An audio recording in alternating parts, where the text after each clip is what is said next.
So these type of problems, you are dividing.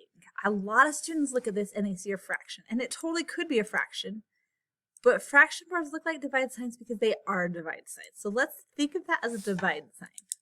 So our objective is to get the variable by itself. So the first step in getting the variable by itself is we got to get the ones that aren't variables, which is this one and this one together. So because on this other line it's a -4, the opposite of minus is plus. So I'm going to plus 4 here. And if I do it to one side, I have to do it to the other, so I'm going to plus 4 here. If you have a -4 plus 4, that's 0. Goodbye, so long, farewell, sayonara, hasta la vista, out of here. Which just leaves us with an x over 3. On this side, we have -2 plus 4. Well, -2 plus 4, they're different signs, so we're going to subtract 4 minus 2 is 2. You're also welcome to use your calculator if you need to. We are dividing. This is a divide sign. Opposite of dividing is times. So we're going to times by 3. I times by 3 here. I times by 3 here. Now when you're timesing by 3, dividing by 3, it goes away because they're opposite or inverse operations, which just leaves us with x. On this side, we have 2 times 3. Well, 2 times 3 is 6, and we are done. Our next one is a lot the same way.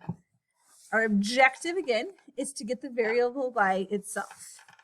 So which one doesn't have a variable? You'll notice that this one doesn't have a variable, but it does have a minus with it. And this one doesn't have a variable, but it does have a minus with it. So those are the two we've got to get together first. So then we draw the line. It's a -5. So the opposite of -5 is +5. So I'm going to +5 here.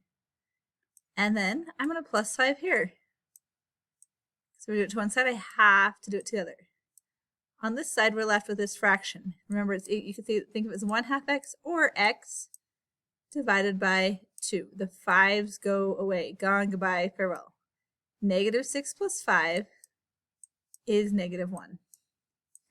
Now we're dividing by 2. Well, the opposite of dividing by 2 is timesing by 2.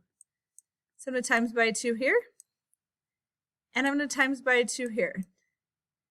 -1 times 2 is -2. So my final answer is -2. And if you feel like checking, I'm just going to mention quickly how to check.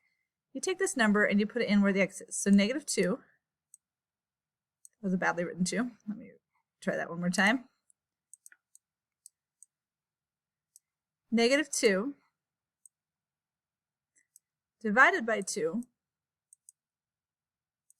minus 5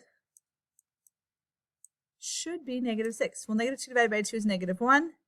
-1 minus 5 is indeed -6. So that's how you can check it if you're not sure if you're doing it right. You can always just replace your answer, put your answer in the place of the x, and that will always work. You got this.